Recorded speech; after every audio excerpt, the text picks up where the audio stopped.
Thank you, thank you. So in full transparency, when they had asked me to do this talk, and I was like, sure, I can talk about the innovations and future of physiotherapy, I came here and my wife was like, hey, you're supposed to talk about AI and wearable technology. And I was like, crap, but it's okay. So if you guys are in here for that talk, that's not what this is going to be about. And if you're going to stay, can I ask y'all just kind of move into these front tables? I just like to see who I'm speaking to, and I want to make this valuable for you.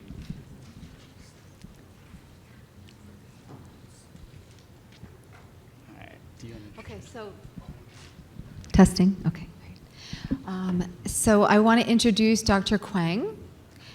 He's a host of a podcast called the Myofascial Health Podcast. He's an innovator in myofascial release therapy with John Barnes. He has a private practice of physical therapy clinic in Austin, Texas, specializing in rock climbing injuries. And welcome, Dr. Kwang.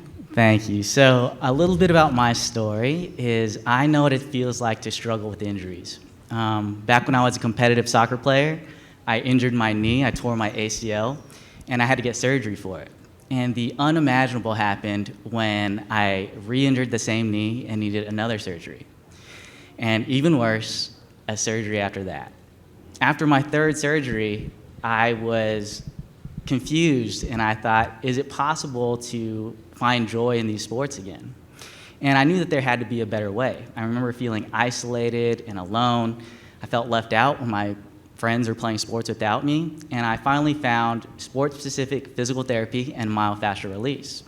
And using these non-traditional methods helped me rehabilitate from my injuries and allow me to play and enjoy sports again at a high level without fearing re-injury. And now I use my personal experiences, my qualifications, and my trainings to help each individual patient help accomplish their personal health goals and competition goals. And to my right, is Dr. Chalamet. She practices and innovates bodywork and created the Doctor of the Future medical assessment for healthcare providers, from doctors to massage therapists, to bring together an integration in how we approach medical conditions and their assessments. She developed the Yoga of Health system over the past 3 decades to replace the existing healthcare model that allows innovation for everyone practicing medicine. She's known as the Psychic CEO. Thank you for joining us. So we were going to start with the topic of the model of medicine, the current medical model today. So I think when everyone knows about the healthcare system, they kind of recognize it's a broken system. And so there's one thing to just kind of accept that, or you can use this as an opportunity to find a different model, to innovate.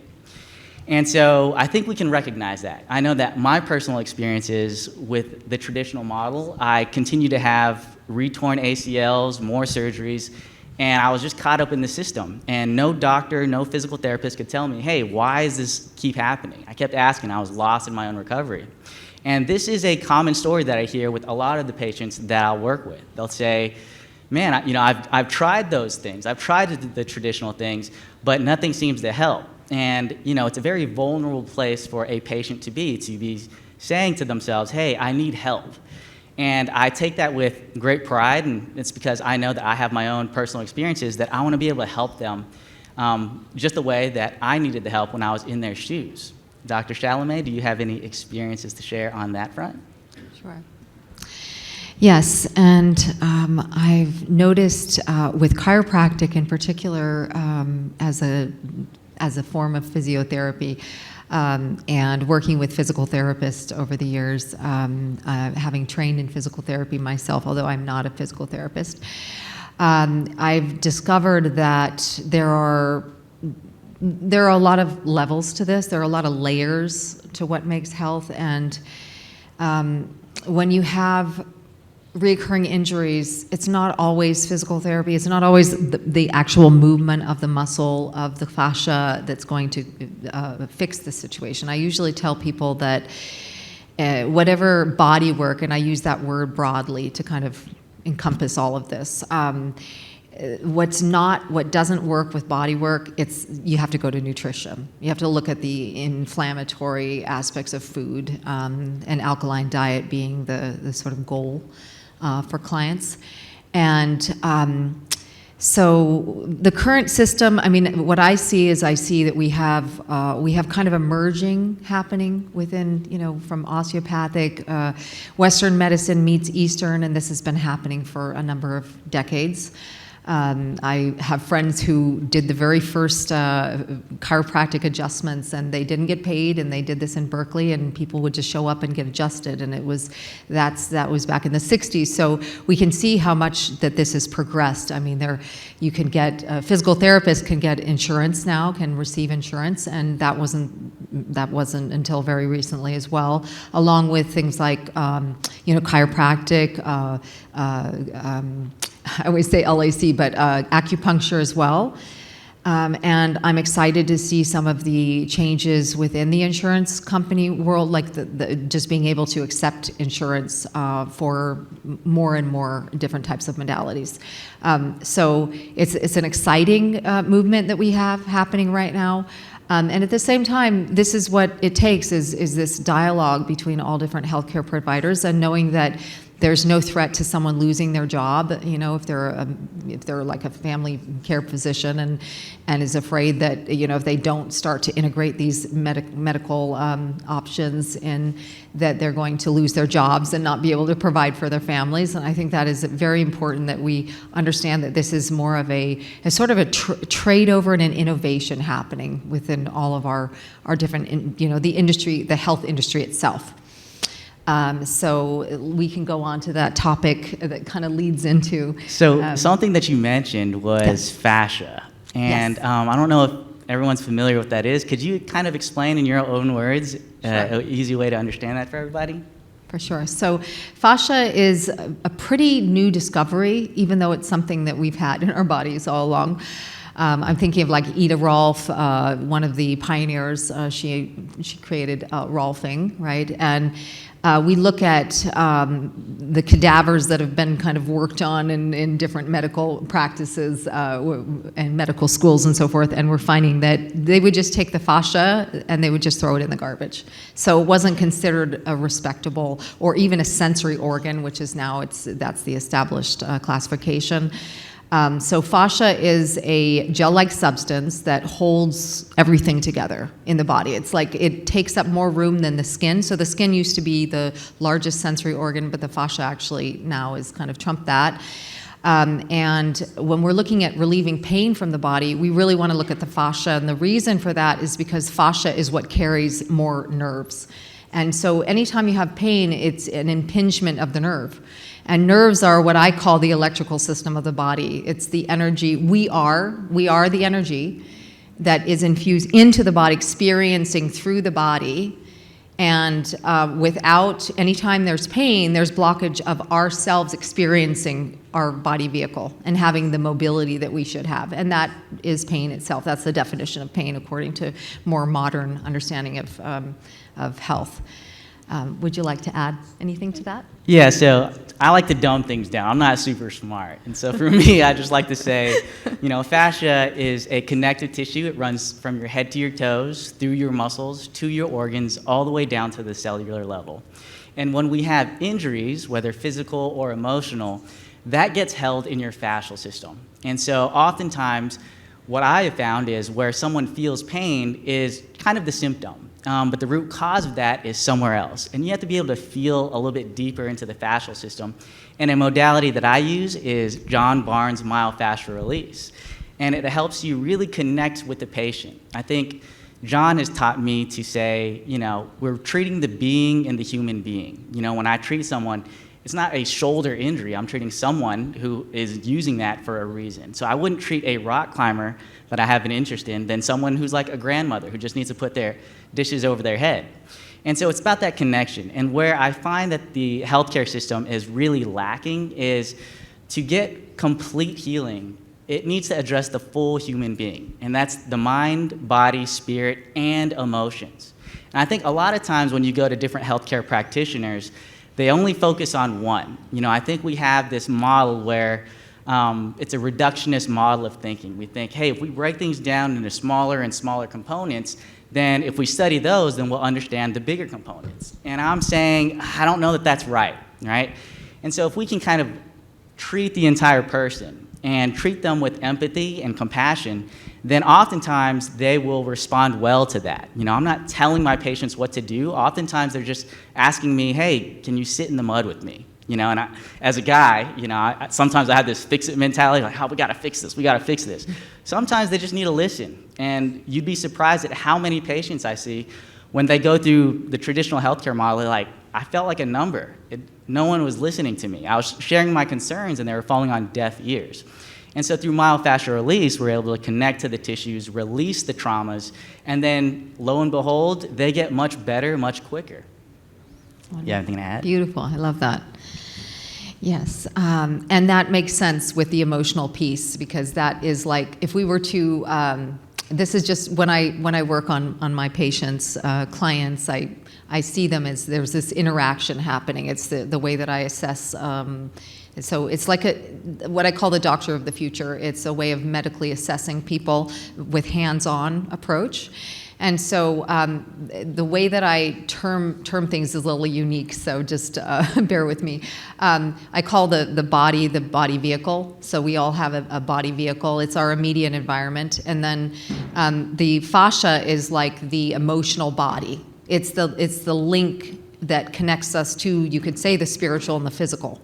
And that's the area where most of us are disconnected. In the West especially. I think meditation really helps, but overall it's that emotional body piece that many of us are just in denial of. It's something that we've never really been taught or understood.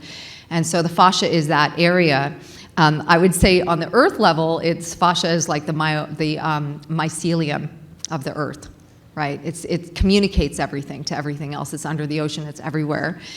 And so when it's tracking. It's called tracking, or it's a stroke of myofascial. You're pressing into, instead of thinking of you're focusing on the muscle, releasing the pain in the muscle. You're actually focusing on the fascia itself, and then you're moving that energy so that you have it's similar. You could say it's similar to all of these other modalities we've been talking about this last few days. But that is what will happen, I've noticed, is people will say, okay, the pain's gone here, but what you'll see is that the pain they think that it moved, but it's not that it moved. It's that they're becoming more aware, because the awareness is now in that area, and before it was blocked. And then they realize that with that awareness that there's pain somewhere else. So we're addressing these different layers of pain in the fascia with myofascial release therapy. Perfect. And something that you mentioned was awareness. And something that John has taught us is without awareness, there's no choice. And so if you're not aware of different possibilities, you're going to keep doing what you've been doing and just look around, and that becomes an echo chamber.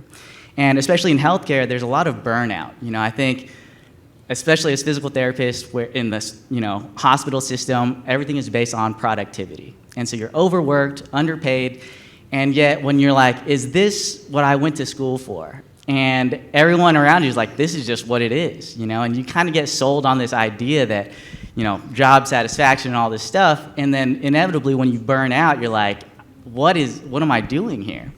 And without awareness, there's no choice. And so for me, I'll say that I have found ways to innovate by starting my own practice. And I don't use insurance. You said you're a bit about insurance, and by all means, if you're using it, fantastic. But I hate when insurance companies tell me, hey, you can only see this patient for 20 visits. Let's say for an ACL tear. It's like, it takes at least a year to recover. And you're saying I only get 20 visits to get this person back to what they want to do.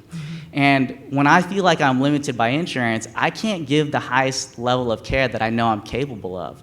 And then on top of that, I think a lot of times patients get stacked. So in productivity-based healthcare systems, I was seeing 3 to 4 patients in the same hour, and we're not getting paid for documentation. So I was getting burnt out. I was spending extra time taking work home, not the best person at home. And then finally, I'm like, okay, there has to be a different way. Absolutely has to be. And I've been lucky to find my mentors and my business coaches to help me kind of navigate through that. But when you're in that system and you're like, well, everybody else is doing this, and then all of your supervisors are saying, no one's going to pay more than their copay for physical therapy, and they've been doing that for 30 years, you kind of been like, okay, I guess this is what I have to do. And I'll say that there's opportunities to innovate, and I think one of the ways to do that is to start your own thing, whether you're a physical therapist or somebody else. Starting your own thing, creating your own company, I think that's one of the more tangible things anyone can do to reach their own level of freedom. You know, I think that's what we're looking for. A lot of entrepreneurs are looking for this freedom piece. It's not necessarily to make a lot of money. That's a driver for a lot of people. Typically, when you're in healthcare, you're not doing it for the money.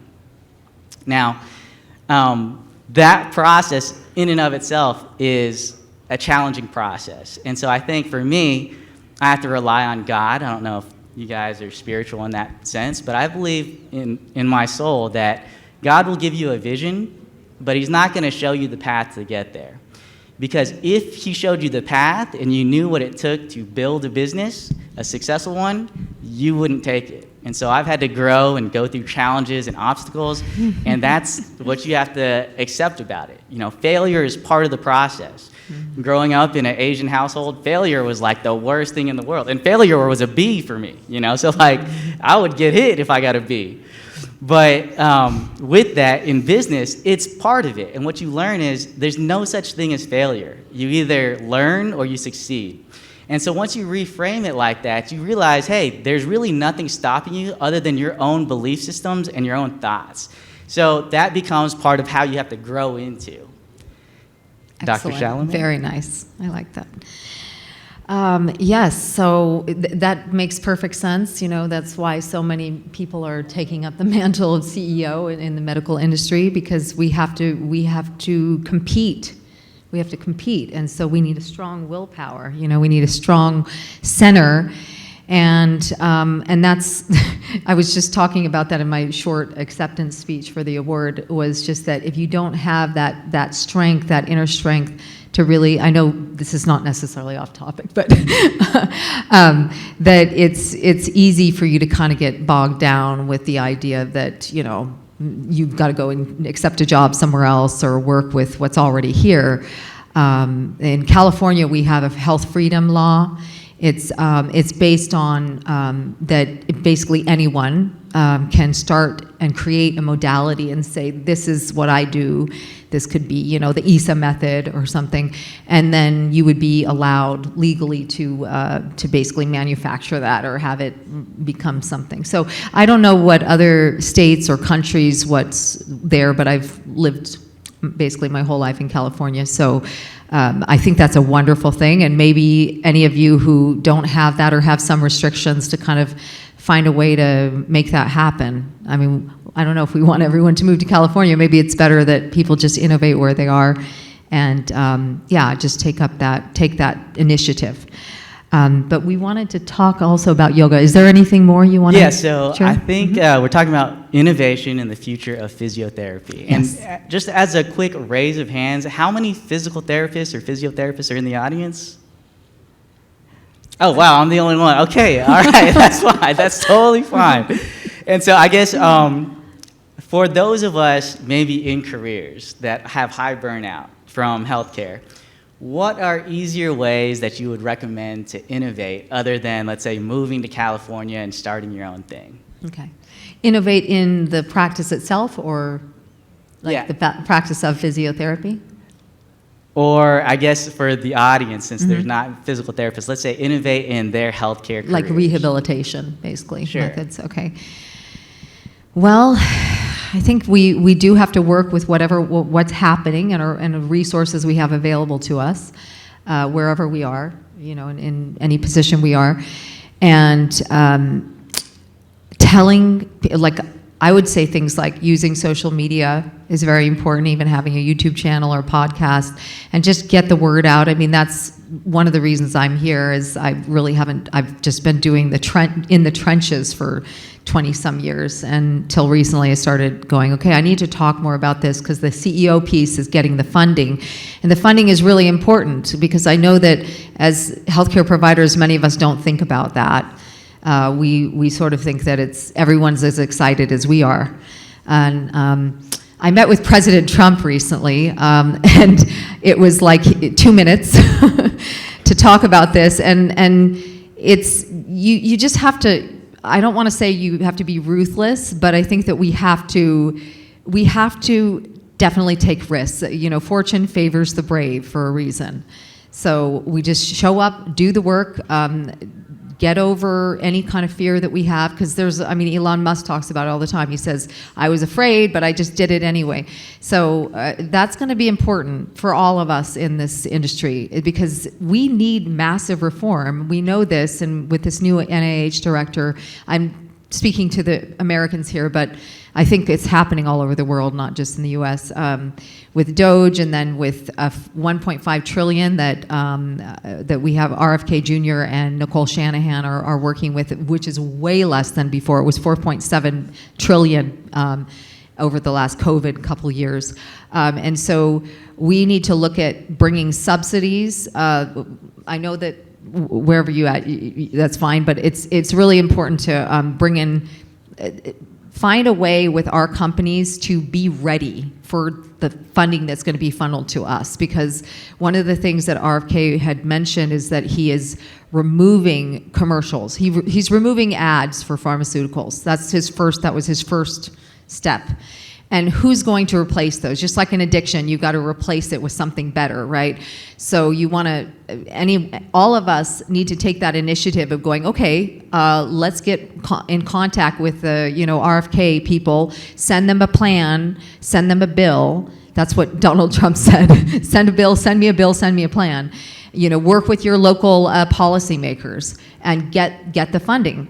Because most of us have some medical, we have the ability to accept insurance, so it's going to be easy to receive that funding. But I'd say get ready for that, because I think over the next year or two, it's going to be easier to make that happen and to build. So getting a plan together to have whatever you're doing grow exponentially is going to be important, because we want to reach the demands of the people. We want to have all of the services that we offer available to them for these next few years. So thank you for that answer. I'm going to go a different approach. I think a lot of times we think that we have to cast a wide net to capture as many patients as we can. And what I've learned through my personal experiences is instead of casting a wide net, cast a deep net. And so for me, I've niched down and worked with rock climbers. And there were a lot of fears around that, right? When I first started, I'm a rock climber myself, and I was like, would a rock climber pay the rate that I want to charge for physical therapy? And I went to go climbing at Waco Tanks, which is out in El Paso, Texas. And there's this term for climbers called dirtbaggers. And a dirtbagger is a climber who lives out of their car, drives around just to climb. And when I met them, I was like, there's no way that climbers going to pay for physical therapy. So I kind of pushed that idea away. And instead, I started looking at women's health, because, half the population are women. Women go through a whole lot. Childbirth, different traumas, and there's definitely a need for that. And this is where I have to trust in God, because even though I had committed to making the wrong decision, my heart was in it for climbers. And I had a friend who got injured. She injured her shoulder, and she was like, hey, I need physical therapy. I've gotten massage therapy, and it's helped, but I really want to get back to climbing. And it wasn't until I worked with her that I was like, this is what I want to do. And if I do this and I fail, then at least I'll know that I've tried. And I think that feeling and that taking that risk was so important. And, I work in physical therapy, and I've rehabilitated a lot of old people. And if you guys have the opportunity to spend some time with the older generation, and have conversations with them. Like, it means so much to them just to have a conversation. I think oftentimes they feel neglected or isolated and alone. And when you have these conversations and you ask them, like, what do you regret about your life? They'll say they wish they would have taken more risks or done more things. No one ever regrets, oh man, I should have worked more in the office. I wish I would have made more money, right? And so just make sure you're focusing on the right things. Now, for me, the innovation of casting that deep net, I don't have that much money, right? So if I am a generic physical therapist and I say, hey, we're gonna help with shoulder injuries or hip injuries or sciatica, there are physical therapy chains that have millions of dollars at their disposal, and I will get crushed. But if I can take my slice of the pie and say, hey, I work with climbers, and if you're a climber, I can help you. We have very specific injuries for our niche sport. Then that slice of the pie becomes something that I can become an expert in. And then that community, we have a huge community of climbers in Austin, that's where I'm more well known. And so that's the risk that you take. And I would say to innovate, I would say that a big part of it is getting out of your head space and getting into your heart space. I think what I'm trying to say is, a lot of times we have this fearful voice, and it's very loud, like, you can't do this, you're not good enough, why you? And that voice is very loud, and it drives a lot of people to not do anything and to just accept the status quo and just kind of grind out this unhappy life. And deep down, if you want to know where your heart is, just look at where your mind wanders. If you have this dream, it's always going to tug at you. And no matter how long it's been, it's going to be like, hey, remember you said you wanted to try this thing? And it's going to be soft. And it's going to be a softer voice that's harder to listen to, but that's your intuition. And if you can start trusting your intuition, that becomes a skill. And I know that for us, a lot of it's driven by data, like A/B testing, split testing, and all these things. But once you do that, you get to be your authentic self. And when you find that authenticity, you attract the people who are gravitated towards you. I'm not here chasing somebody and like, oh, how do I find this marketing thing? How do I do this? And X, Y, and Z. It's like, hey, this is what I do. I can speak to your fears. And now that I understand you and I can provide the result that you're looking for, patients are way more likely to work with you. And the fears that I have that was projected onto me, no one's going to pay more than their copay. Well, when I sell the result instead of physical therapy, more patients are willing to do that because they know what they're getting from it, And so I would say to innovate, to trust your own intuition, right? And that's often hard to do. But just like exercising or anything else, like consistency and practice, you get better at it. And so that's still a process that I'm still learning. But it has helped guide me to kind of get out of the rat race. And if anyone's in healthcare, you kind of feel that pressure, And so for me, I think innovation allows you to do that. And then also, everyone has their own gifts. I think everyone is born with natural God-given gifts. Mm-hmm. And we unlearn these because we hear, hey, this is what's important. Really what's important is to chase the money. Or, hey, you want this nice car, or you get this house. And you forget these gifts, but they're always there. And so if you have the courage to just kind of be still, instead of saying, hey, I gotta do this stuff, I gotta have this go-go mentality, this has to get taken care of, just be still and say, hey, what was I good at? When I was a kid, what did I naturally have joy in? Instead of something being, hey, I got to do this because this amount of time is what's limiting me, or hey, time is money, X, Y, Z. It's like when you were a kid, you used to draw and color and do all these things, and time wasn't even a factor. And I think those are where your gifts are. Can you share some of your gifts? Well, I was a Buddhist nun for almost 10 years, so with the Dalai Lama. And during that time, I did a lot of body work. It was all donation-based. It was a lot of experimental. It was really fun because I was able to really meditate and go deep. And because the amount of time that the session, it wasn't timed at all. It was when it was done, it was done. So people would come in, and I'd have like lines of people, which was great because it was around the time that before and during the stock market crash of 2008, and so everyone was like didn't have money. They needed hands-on, and they needed care. And I love to be able to have pretty much just before it happened. Well, 2004, when I gave up my wealth, I'd been a wealthy person, worked with Steve Jobs in my early 20s, and then moved from that into just giving up everything so I could serve others. And I think that was a really brilliant time in my life because I learned so much just not having to even think about money, speaking of, when you can really go deep and discover things, which is a wonderful time. So he and I have probably about maybe 20 years difference in age, which is great because I love the fact that there's this nuance of the approach based on, where we are in our practice and so forth. And so I would say that was definitely a gift. Being a psychic CEO is something that Steve Jobs gave me that name. He was my first paying client. I was 22 at the time. And he recognized that gift in me, being able to just read people, basically, without really talking to them or trying to figure out from the mental level. That's one gift for sure. I think that's one that I didn't ever really develop. I kind of came in with it, and then I've progressed with that. But I'd say that the more up, speaking of deep, the higher you go, the more deep you have to go. So one thing I've noticed is I'm never going to give up body work. Like, people ask me, they're like, well, why do you still work on 20, 30, sometimes 50, 60 people a week? And it's because I consider touch the final frontier. It's like, this is where we remember that we have this body. And if we don't have a body, we don't have a life, right?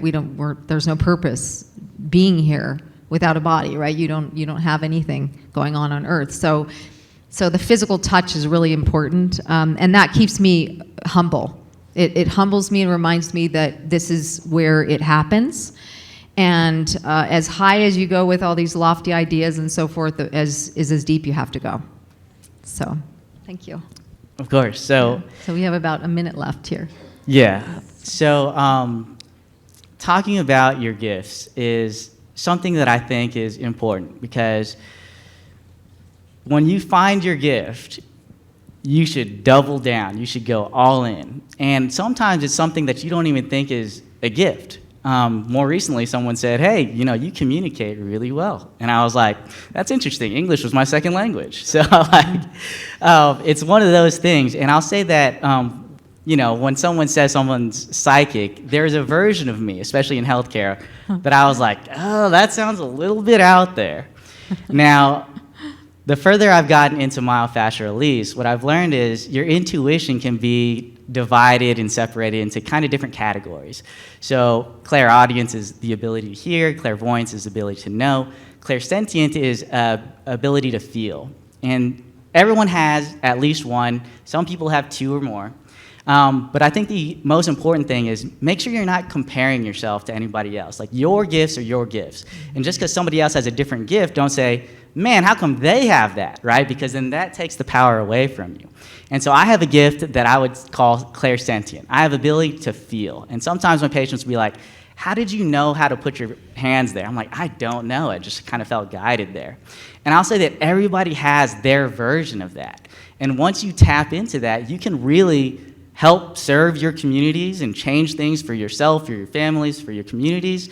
And it's only by doing that. So take the risk, and don't let fear control you, and just know that, hey, love is the way, and I think that's all I have to say. Thank you. Thank you.